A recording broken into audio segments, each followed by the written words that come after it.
This is log of x 3e⁻³ क्या बनेगी ये टर्म? क्या कर सकते हैं इसमें?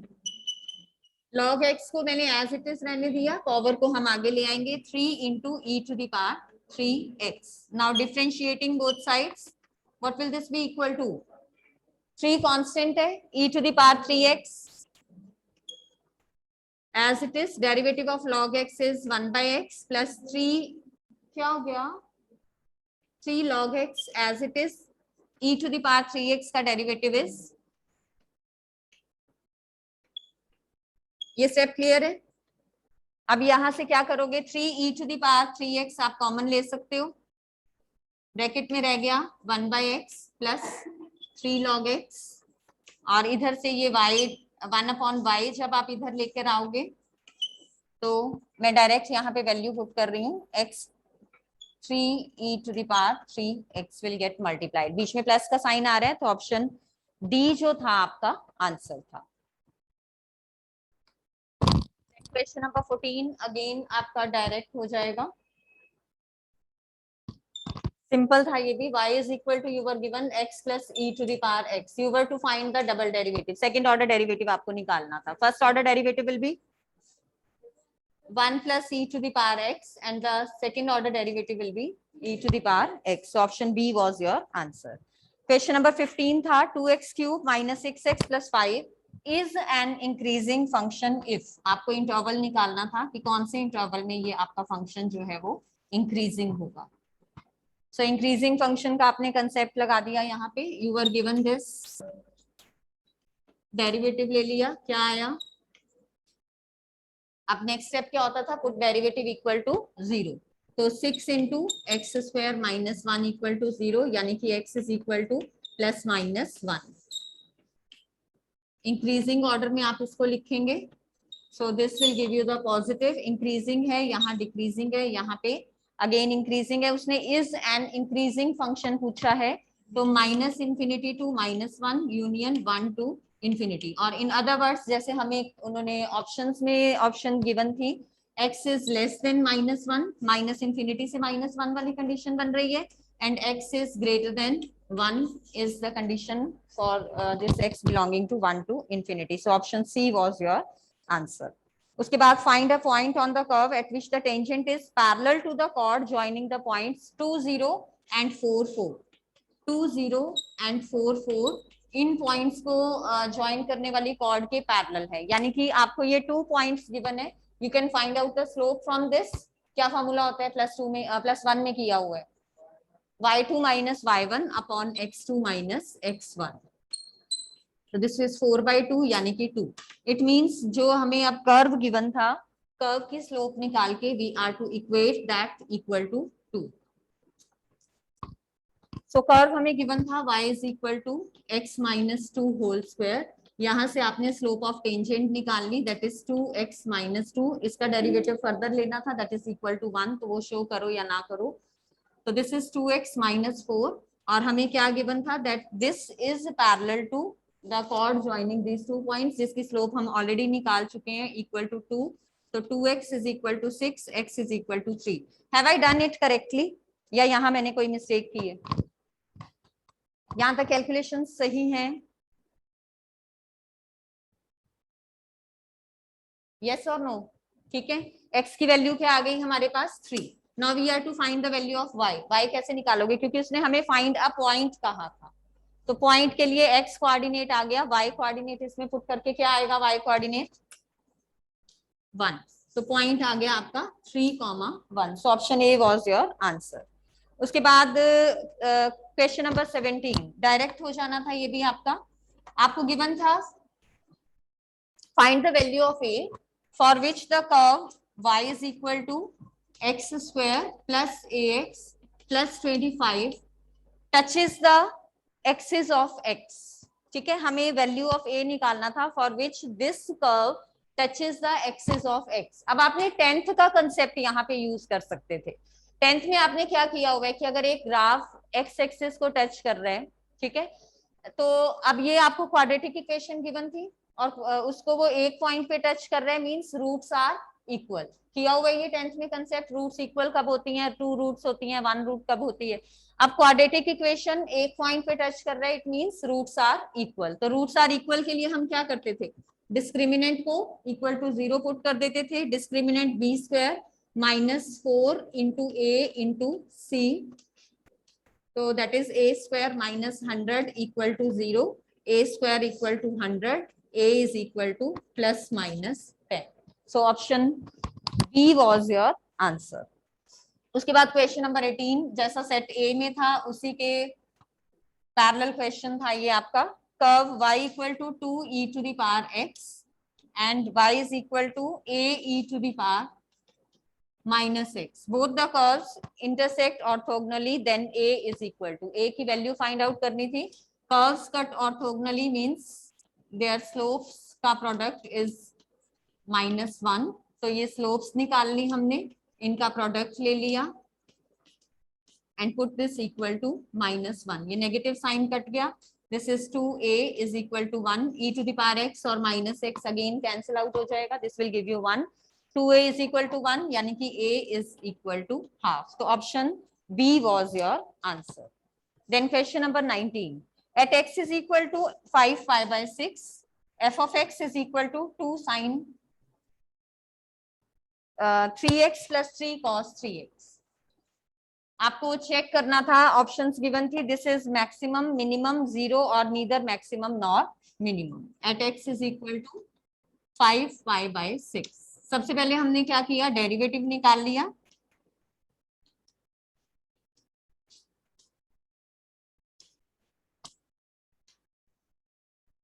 हमें चेक करना है मैक्सिमम, मिनिमम और 0। मैक्सिमा या मिनिमा के लिए अगर f dash x greater than 0 है तो that is a point of maxima, less than 0 है तो मिनिमा।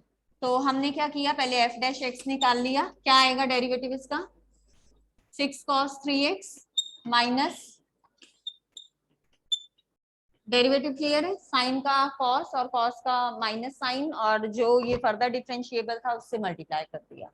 सो अब हमने x is equal to 5 pi by 6 पे चेक करना है, तो यहाँ पे हमने वैल्यू पुट कर दी।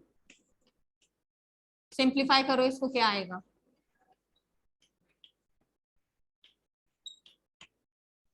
ये कैंसिल आउट हो जाएगा। 5 टाइम्स पाई बाय 2, 90 का मल्टीपल कॉस में दैट गिव्स यू 0, और this 9 sine 5 pi by 6, this will give you,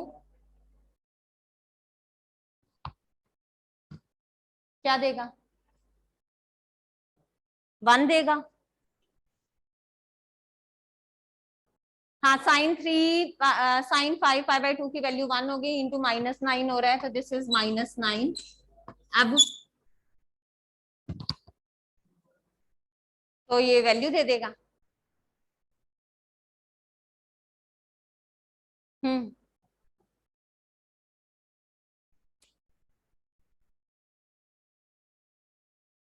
increasing decreasing के लिए सबसे पहले क्रिटिकल पॉइंट निकालते हो, फिर तभी मैक्सिमम या मिनिमम पे जाते हो कि नहीं जाते। तो अब यहाँ पे बताइए, जब आपने इसको इक्वल टू मतलब 0 लिया, लेट अस सपोज, तो ये वैल्यू आपकी क्या आ रही है, this is not equal to 0, -9 is not equal to 0, so this will neither be a point of maxima nor be a point of minima, क्योंकि 5 पाई बाय 6 उसको सेटिस्फाई नहीं कर रहा है। 5 पाई बाय 6 पे वो वैल्यू 0 नहीं आ रही है, इट मींस 5 पाई बाय 6 जो है वो क्रिटिकल पॉइंट नहीं है। अगर वो क्रिटिकल पॉइंट नहीं है तो that can neither be the point of maxima nor be the point of minima. Clear, so option D जो है वो आपकी आंसर आनी थी। अगर ऐसे नहीं समझ आता तो आप क्या कर सकते हो, यहाँ पे इसको इक्वल टू 0 पुट करके x के वैल्यूज निकाल लो। दैट वैल्यूज जो है that will not be 5 pi by 6, वो 5 पाई बाय 6 के इक्वल नहीं आएगी वैल्यू, क्योंकि वो 5 पाई बाय 6 के इक्वल नहीं आ रही, तो 5 पाई बाय 6 एक क्रिटिकल पॉइंट नहीं है, तो it will neither give you the maxima nor the minima. 20th question इस टाइप का क्वेश्चन सेम है जो हम सेट ए में कर चुके हैं। वहां पे x raise to power x की फॉर्म में गिवन था, आपने इसका डेरिवेटिव निकाला था, क्या आया था, 1 plus log y into Y to the power y। ठीक है, इसको चाहे इक्वल टू x मान लेना, फिर taking log on both sides लेके चलोगे तो y to the power y is equal to 1 plus log y, अब इसको इक्वल टू 0 आपने पुट किया था तो 1 प्लस लॉग वाई, वहां पे हमने x की टर्म्स में किया था, log y is equal to minus log 1 -1 को हमने लिख लिया log e। सो यहां से हमारे पास आ गया था log y is equal to log e to the power -1। So y is equal to e to the power -1, यानी कि y is equal to 1 by e। Stationary point था तो आपने क्या किया था, डेरिवेटिव को इक्वल टू 0 पुट कर दिया था। Then question number 21। देखने में ये क्वेश्चन सिंपल था, बट अगर आपको ये कंसेप्ट नहीं पता था कि cot inverse of minus theta is pi minus cot theta, तो आपका आंसर गलत था। हमें गिवन था यहाँ पे tan inverse √3 plus cot inverse minus √3। Cot inverse of minus theta is pi minus cot inverse theta. So tan inverse √3, tan की value √3 कहाँ पे होती है, पाई बाय 6 नहीं, पाई बाय 3 प्लस ये हो गया पाई माइनस कॉट की वैल्यू √3 किस पे होती है, पाई बाय 6 पे। इसको सिंप्लीफाई करोगे तो you will get your answer as 7 pi by 6 which is your option number C. कर लोगे सिंप्लीफिकेशन? हाँ जी, सिंप्लीफाई कर लोगे। Now question number 22 already we had discussed in set A, so I'm not going to discuss it again. Then question number 23 में था हमारे पास a dash हमें गिवन था, ट्रांसपोज हमें गिवन था -2 1 3 and 2, b हमें गिवन था -1 1 0 and 2। we were to find out a plus 2b whole का transpose. a plus 2b whole का ट्रांसपोज इज इक्वल टू किसके इक्वल होता है, हाँ जी, a plus B whole transpose is equal to a transpose plus b transpose. तो यहाँ पे क्या आ जाना था, a ट्रांसपोज प्लस 2b का ट्रांसपोज। a ट्रांसपोज अभी गिवन था, b का ट्रांसपोज हमने निकाल लिया। अब ये 2 से मल्टीप्लाई हो रहा है तो 2 से मल्टीप्लाई कर दिया और फिर दोनों को ऐड करोगे। क्या ऑप्शन आनी थी आपकी, option C -4 5 1 and 6। so option B was your answer, yes। Question number 24 भी अगेन सिंपल था आपका। एलपीपी वाले आई डोंट थिंक कि आपको क्वेश्चंस करने में कुछ प्रॉब्लम हुई होगी यहाँ पे भी, क्योंकि ज्यादातर वही क्वेश्चन थे, आपको पॉइंट्स गिवन थे और वैल्यूज फाइंड आउट करनी थी। यहाँ पे आपको f गिवन था 3x - 4y and you were to find the maximum value of f। Points given थे 0 4, ये आपको ग्राफ से निकालने थे 6 16 0 0 एंड 6 12। आपने ध्यान ये देना है कि पॉइंट्स हमेशा जो आपके फिजिबल रीजन होता है उसके कॉर्नर पॉइंट्स लेने हैं। कई बार इसमें ज्यादा पॉइंट्स भी हो सकते हैं, बट आपने सिर्फ जो फिजिबल रीजन वाले थे, जैसे इसी क्वेश्चन में आपका ये पॉइंट 6,0 भी गिवन था, बट आपका फिजिबल रीजन ये बीच वाला आ रहा था, तो नीचे वाला पॉइंट आपने नहीं लेना था। अब इन चारों पॉइंट्स पे वैल्यूज बताइए। दिस इज -16, ये क्या आएगी, कितना आएगा, माइनस इतना टाइम कैलकुलेशंस में 46।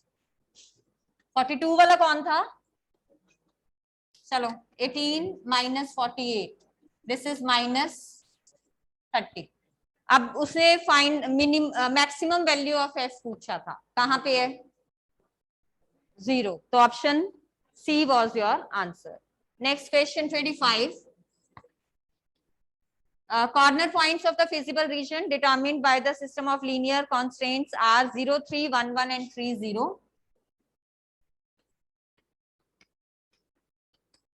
then the z is equal to px plus qy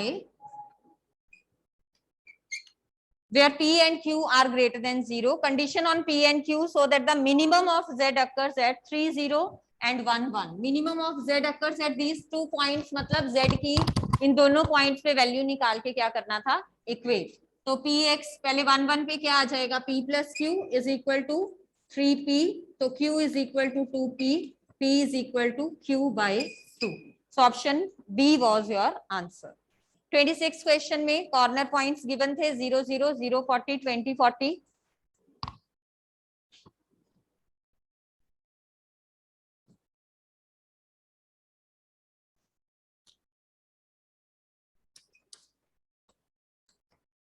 twenty 40 60 20 and 60 0। The objective function आपको गिवन था that is 4x + 3y। Compare the quantity in column A. Column A में जो हमें क्वांटिटी गिवन थी that was maximum of z, और column B में हमें given था 325। अब मैक्सिमम ऑफ z मतलब हमें z निकालना पड़ेगा कि मैक्सिमम कौन से पॉइंट पे और क्या वैल्यू आ रही है, तभी हम इन दोनों को कंपेयर कर सकते हैं। यहाँ पे this will be 0, here it will be 120, यहाँ पे 200, then 300 and then 240. Which one is the maximum? 60, 20 पे 300 और ये क्या है 325. So value quantity in column B is greater. So option B was your answer. 27th question same as in set A. So 2x plus y greater than equal to 10, x greater than equal to 0, y greater than equal to 0 are the reductant constraints जिनको अगर हम हटा भी देते तो solution set पे इनका कोई इफेक्ट नहीं पड़ रहा था। उसके बाद the region represented by the inequalities, graph आपने ड्रॉ कर लेना था। इसमें कोई कॉमन सॉल्यूशन आ रहा था नहीं, तो हैज नो सॉल्यूशन। उसके बाद question number 29, if the function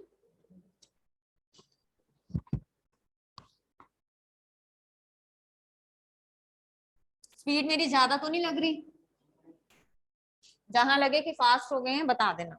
अब ये आप बता सकते हो एफ ऑफ एक्स हमें गिवन था sin x upon x plus cos x, किया भी हुआ है ये आपने। If x is not equal to 0 and x is equal to 0 पे this is k is continuous at x is equal to 0, then the value of k is, k की किस value के लिए दिस विल बी कॉन्टिन्यूअस, यानी कि क्या लोगे left hand limit equal to right hand limit equal to f of 0। Left hand limit right hand limit यहाँ पे सेम आ रही है आपकी, sin x upon x, limit x tends to 0, sin x upon x is 1, cos 0 is 1, तो this is equal to k, तो k is equal to 2। ऐसे questions में पूरा डिटेल में लिखने की जरूरत नहीं है, सीधा उसको पुट करो and gate your answer. Now the next question, ये भी अच्छा, मैं आपको एक चीज और बता दूं कि जो आपके वो वाले क्वेश्चंस हैं AOD वाले, उनके रिजल्ट्स भी याद कर सकते हो तो कर लो। जैसे ये क्वेश्चन में आपका डायरेक्ट आया था तो you without solving you can write down the answer directly. A closed right circular cylinder of given total surface area and maximum volume is such that height is equal to diameter of the base, यानी कि twice of R. उसके बाद if aij is the cofactor of the element aij of the determinant, आपको गिवन है determinant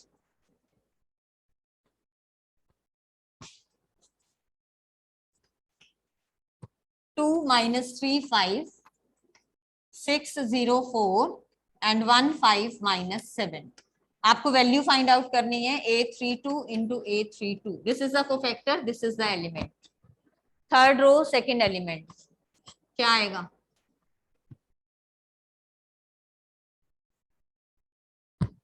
बताओ। ये A32 is 5 into cofactor क्या आएगा, ये और ये डिलीट कर दो, 4 2 jar 8 -30, 5 into -22 that is -110। But क्योंकि यहाँ पे कोफैक्टर है तो प्लस माइनस से ये मल्टीप्लाई हो रहा था, तो this is +110।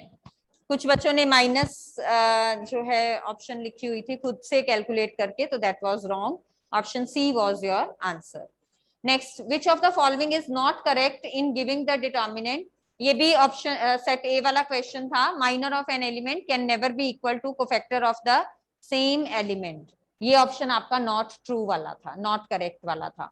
Then determinant of the matrix A is equal to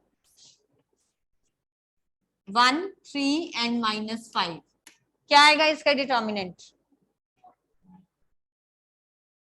this is not defined. एक चीज का ध्यान रखना है, अगर यहाँ पे आगे डायगोनल DIAG लिखा जाता है देन इन तीनों का क्या होगा, then it is a 3x3 order matrices जिसके डायगोनल एलिमेंट्स 1 3 -5 हैं और rest of all the non diagonal elements are 0। तो उसका जब आप निकालोगे डिटर्मिनेंट तो that will be equal to the product of these three. अब यहाँ पे जब डायगोनल आगे नहीं लिखा हुआ तो it means this is a matrix of order 1/3, 1 रो है 3 कॉलम्स है, तो इसीलिए इसका जो डिटर्मिनेंट है that is not defined. For the determinant to be defined a matrix should be कैसी होनी चाहिए? हाँ जी, क्वेश्चन मेरा ये है कि डिटर्मिनेंट कब आपका डिफाइंड होता है? मैट्रिक्स जब एक स्क्वायर मैट्रिक्स होती है। उसके बाद ये भी हम ऑलरेडी कर चुके हैं, if A is a singular matrix then adjoint of A is singular, then determinant of a skew symmetric matrix of odd order is always odd order है अगर तो determinant हमेशा क्या होता है? 0। rest of the questions जो रह गए हैं आपके 5 that we will do tomorrow and कल से कौन सा चैप्टर पहले रिवाइज करना चाहोगे? AOD या continuities से पहले करवाऊं? चलो, tomorrow we will start the revisions with AOD, so thank you, have a nice